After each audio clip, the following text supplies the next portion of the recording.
We're tackling a really tough subject today, a transphobic attack.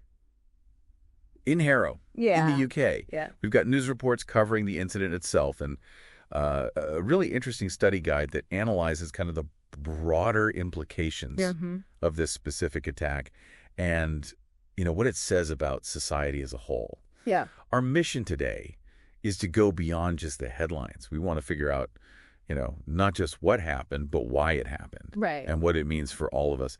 And one of the most disturbing things about this case is that the victim, an 18-year-old transgender woman, was lured to the attack by people she thought were her friends. It's really tough to process, you know? I mean, the attack itself was absolutely brutal. The news reports describe stabbing, punching, kicking. It's just awful. The perpetrators were yelling transphobic slurs throughout the whole thing. It's just so clear that this wasn't just some random act of violence. Exactly. This was a hate crime, plain and simple. Absolutely. This was a targeted attack motivated by hate. Specifically because of the victim's gender identity. And legally speaking, Right. that hate crime classification makes a huge difference. Absolutely. In terms of the charges the perpetrators will face. For sure. And the potential consequences. The reports mention that the charges are grievous bodily harm with intent, which really underscores the severity of this crime. And this was premeditated. Exactly. To plan this. Yeah. And then to read what the victim went through. It's just, it's heartbreaking,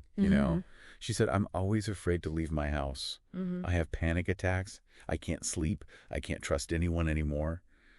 It really brings home the emotional scars of an attack like this. It's tragic, but sadly it's not surprising.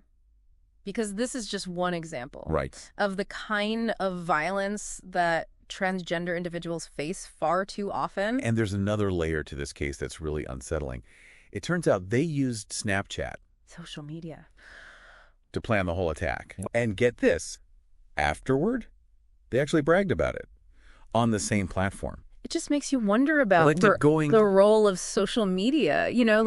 How do these platforms end up becoming breeding grounds for hate? It's so. And what's the responsibility of the companies behind these platforms to prevent this kind of thing from happening? I mean, even when one of the perpetrators was called out online, their response, IT deserved it. Wow. No remorse. Just chilling. At all. It's dehumanizing, Yeah. And the study guide we have actually talks about this. Okay. It points out that this kind of language referring to someone as IT, that's a tactic often used to justify violence against marginalized groups. It's like they're trying to distance themselves from the harm that they've caused. Exactly. By making the victim seem less than human. It's a scary thought. Yeah. But it's important to understand these tactics so we can call them out and fight back against them. It just highlights the need for more education, more awareness. You're sure. To challenge these harmful attitudes and create a society that's more accepting and understanding. Yeah, I mean, that's the big question, isn't it? Yeah. What will it actually take to create a world where transgender people don't have to live in fear? Where an attack like this is just unthinkable. Yeah. Is it about stricter laws? More education, greater public awareness? I think it's all of the above and more. And for anyone listening, if you're going through something similar, please remember that you're not alone. Absolutely. There are organizations out there dedicated to supporting transgender individuals who have experienced violence. They offer all kinds of help. Legal aid, counseling, advocacy, whatever you need to heal and to move forward. Right.